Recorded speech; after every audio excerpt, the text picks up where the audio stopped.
იცოდით, რომ ყველაზე მაღალბრუნიანი ამერიკული ქარხნული არასარბოლოო ძრავი აქვს Chevrolet Corvette C8Z06 5.5 ლიტრი მოცულობის ატმოსფერული ძრავის LT6-ის Redline-ია 8600 ბრუნი წუთში, რომელიც 670 ცხენის ძალას და 460 ნიუტონ-მეტრ ბრუნის მომენტს გამოიმუშავებს.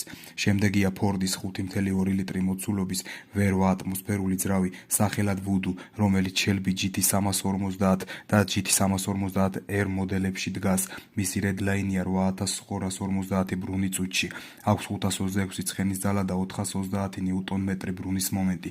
შემდეგ მოდის ასევე Ford-ის 5 ლიტრი მოცულობის V8 ატმოსფერული ძრავი სახელად Coyote, რომელიც Mustang GT მოდელებში დგას.